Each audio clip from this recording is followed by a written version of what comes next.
Cekcok antara petugas Dishub sama sopir angkutan barang di Kota Prabu Mulih berakhir damai. Sesudem sopir truk ngaku belum terlalu paham perwako Kota Prabu Mulih sama petugas Dishub yang terlibat cekcok sudem diunjuk sanksi. Ngacem nak goco ini.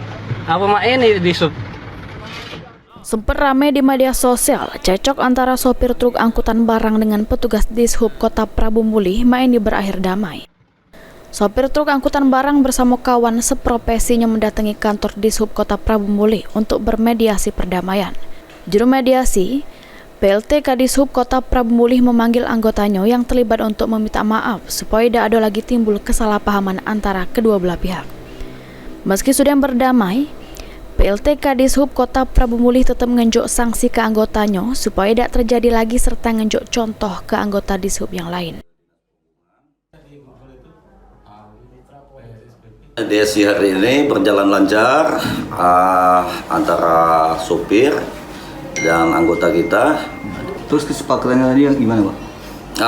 Kesepakatan tadi kesalahpahaman antara sopir dan anggota kita. Terus apa kita akan memberikan sanksi untuk petugas kita, Pak?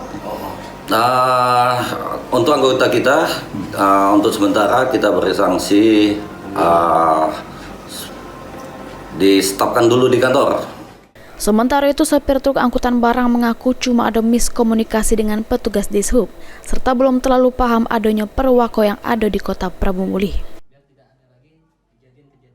Miskomunikasi, terus ngapa kita itu video itu tuh apa alasan gitu video itu, Pak?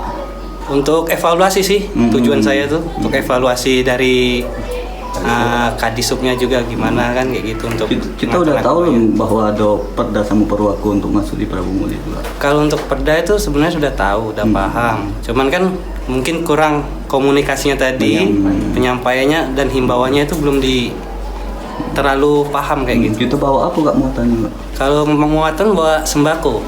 Mau dibongkar di mana itu, Pak? Di pasar Prabu Mulih. Jadi untuk ini sudah selesai, Pak? Alhamdulillah kita sudah selesai, semua sudah clear, tidak ada lagi permasalahan. Dishub Kota Prabu Mulih juga menghimbau untuk para sopir angkutan barang yang nak membongkar muatan di jero kota supaya melakukan pembongkaran pas jam yang sudah ditentu ke perwako supaya tidak terjadi kemacetan. Anggi Perkasa, PAL TV. Kontak-kontak kalau